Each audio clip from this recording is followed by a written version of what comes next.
All right. So the first one I want to talk about today is Madbulls versus INCO. This was, I want to say day two. Sorry, day three. Day two of Green Group, but day three of the group stage of PMWC. And of course, this is the first game of the day. And I wanna talk about this fight that ends up happening. I think there's some really cool stuff in it, and I wanna see what your all thoughts are. Okay? So I'm gonna have a sip of my tea, press play, and let's watch. So INCO, Madbulls, INCO, of course. Now Madbulls actually played this pretty well, I wanna say. Sorry.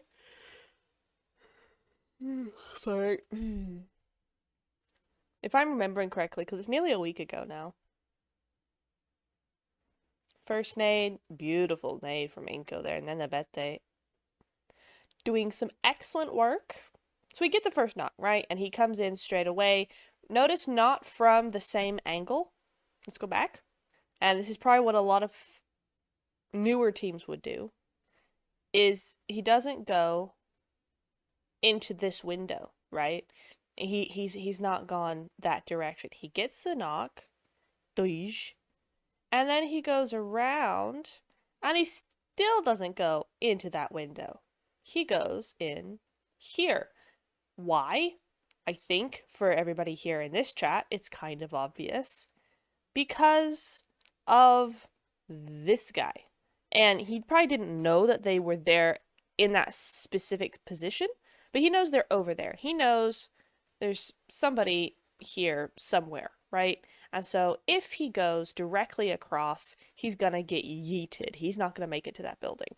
By going around, he's minimized the actual bit of open space. He's got this rock, this wall, and now the house, right? Also this bit of wall. By doing that, he's actually minimized his open space. It's only that big. If we go back, he's got, if he had gone straight across, he's got, one piece of cover. It's that. Because he's gonna have to go up and over this wall, and then he's going to have to go straight across. And there's no cover until he actually gets inside the house. So just a little something to, kind of when you're watching pro teams, really dissect, why are they going in the ways that they are? Why are they moving in the ways they are? That's why he went in through the door. And it actually works out because he's safe. He gets the Ilim. The nade is going to come through there, but he's able to duck back out and then around out the back. Around out the back again, because look at that mini map. Look at the mini map. If he had said ducked out the door and gone back around, right? If he had gone back around there, he would have isolated himself because his teammate's right here. So by going out this way, he's now got a 2v1 situation rather than isolating himself and having to take this guy on his own. He's now got a 2v1 on his hands against the enemy, in his favor. So that's why he moves out that way as well. He's trying not to isolate himself, and he's trying to play as a team. So again, another thing to consider when you're playing. Let's bring this back up. There we go. Perfect. Okay. Let's press play again.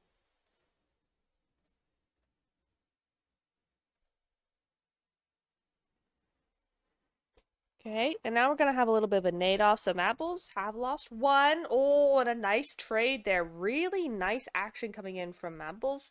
It was very, very, very quick. And you've got to be a good driver to do that. But it's very quick. And because of that, it throws INCO off a little bit, allows Madbulls to gain some positioning, gives them a little bit of time. We got Nunez up on the rooftop. He's got the nades up there, though.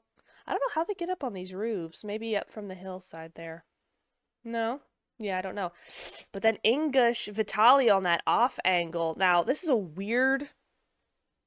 I'm gonna say it's slightly a weird angle because in this CQC fight, he's he's far away. You don't really want often your team to be kind of far away, especially if you're a newer team, you're playing lower level, you're probably not all that much experienced, you're probably not all that clear on how this fight is going to go and how to control it yet. So I would suggest not taking such a far positioning. However, if you feel like you can do that, for this situation, it's really good.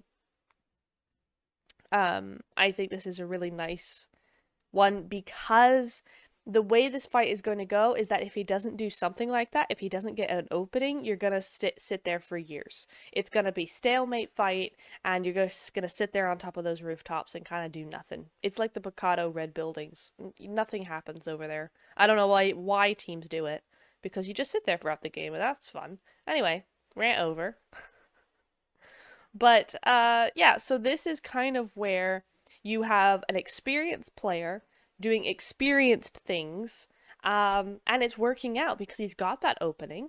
It's a safe-ish enough distance where Madbulls aren't expecting it because it's very open, and yeah, it's a good one. It's not bad. This is good. I just caution teams from taking such a far angle, you know? Like, this is quite far. If he doesn't have a vehicle, he's not going to get to his team in time if things go south and they need his help. That's all I'm saying. Okay.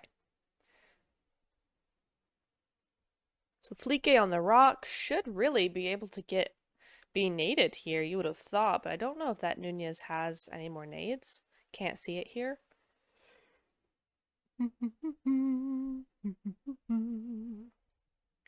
So they were able to get... Oh, Nenebete still hasn't been thirsted. But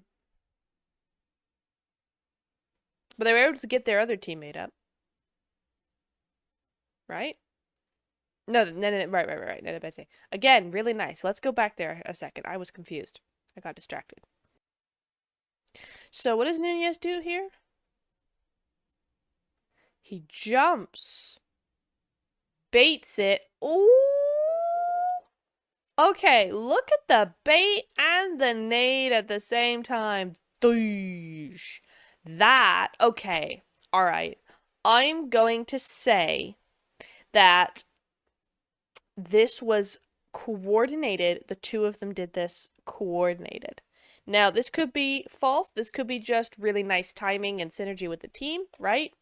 However, to me, that looks coordinated, and I'll tell you why. Because, look. Flique is safely behind this rock. They don't really know what side he's on, right? Nunez is going to yeet.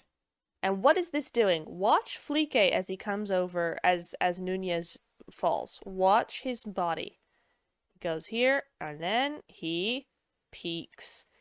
It's not so much that he's peeking, it's that he's on this side of the rock. By doing this, they've taken this.